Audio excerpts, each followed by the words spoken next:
The following is video footage from a recent news story on Fox News in which Bill O'Reilly addresses a controversial cross-dressing video that is presently being shown to students in California middle schools. Please pay close attention. But first, another controversial California lesson plan in public schools. Some middle and high school students apparently being shown films produced by a gay media group in San Francisco, including this one about cross-dressing.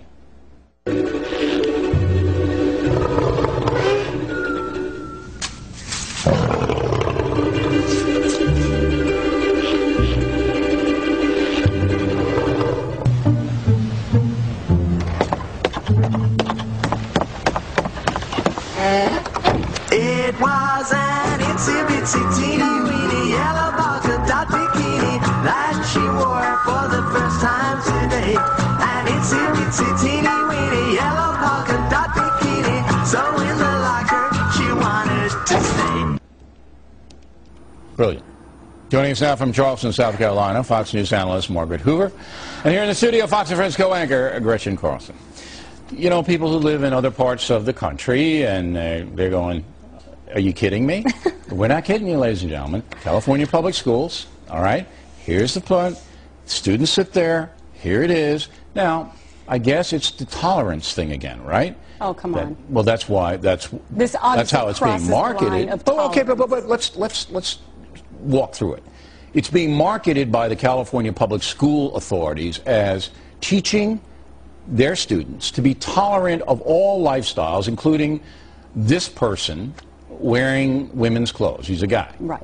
That's what the intent is, correct? Well, the problem is, and first of all, nothing against gays, lesbians, or transgender people, but there's a time and a place for everything. And I do not believe the time and the place for a child to learn about this is elementary school, middle school, even yeah. middle school. Middle school. And number one, the time and the place should be for the parent to tell the child about these specific things if they so choose. Why is it always that the parent has to opt out of these particular programs at school? And by the way, in this California case, the parents didn't even know about these videos. Yeah, they just dropped down the kids. Can you imagine that? If you're, I don't know how you'd feel about your kids seeing this at school without your knowledge, but I would be outraged. Well, I'm not happy about this at all, Hoover, because, again, it's a social engineering project in the public schools. The parents don't know about it. I don't want cross-dressers to have a hard time in their lives. I certainly don't want any bullying of gay people, and I think it's a problem, and I think it has to be addressed by the school authorities. But you're basically social engineering. You're not teaching anymore. Am I wrong? Right. No, you're right. And also, sexuality studies has no place in an elementary, middle school, or high school curriculum. That's like an elective in college. This is not to be taught in our public schools. But they have sex ed all day long in public schools now. They have sex ed all day long. Right, and you know what?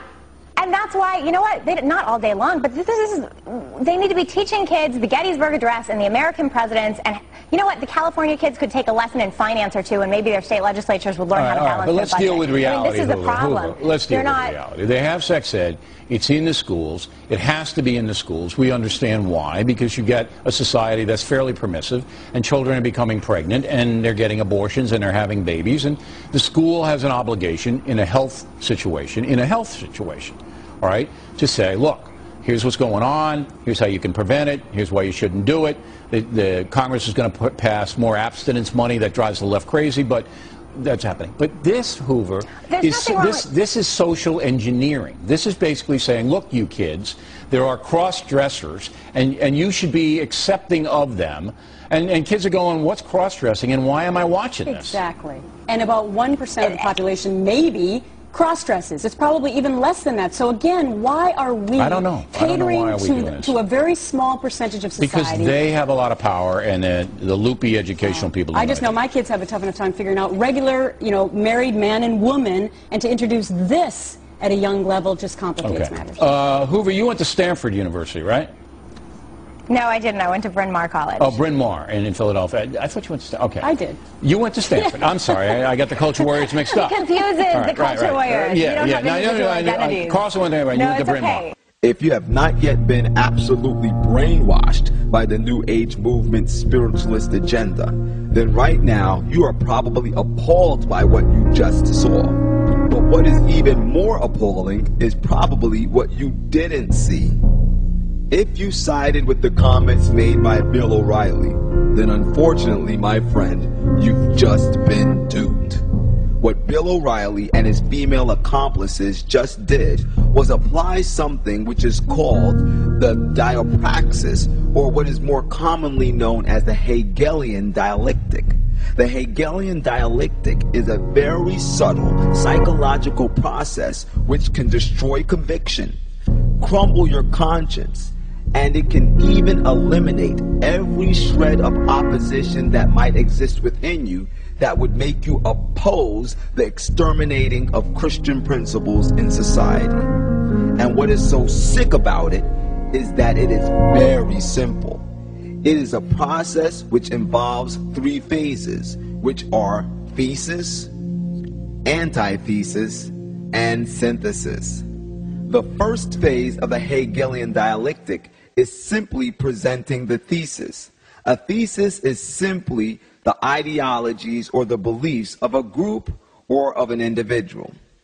After this phase is completed, then phase 2 begins, which is the presentation of the antithesis.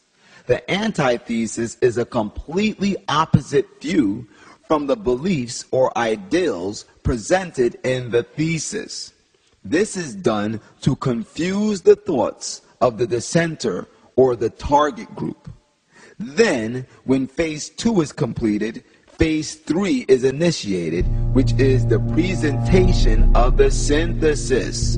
The synthesis is a compromise between the two radically opposed ideals or beliefs that were presented in the thesis and the antithesis, which brings about a completely new belief system. A completely new belief system which is more than readily accepted by the dissenter or the dissenting group, because it relieves the confusion that was on their mind, and unknowingly now they compromise their own belief system. This process is then repeated a number of times until the dissenter or the dissenters finally give up and accept a new belief system without any more dissent at all. And this is the process that the occult New Age movement is using to destroy Christian principles, Christian values, and to initiate in our society values that are wholly demonic and corrupt in their nature. Now, let's revisit O'Reilly's cross-dressing story, and I'll show you how O'Reilly is an absolute pro at applying the Hegelian dialectic.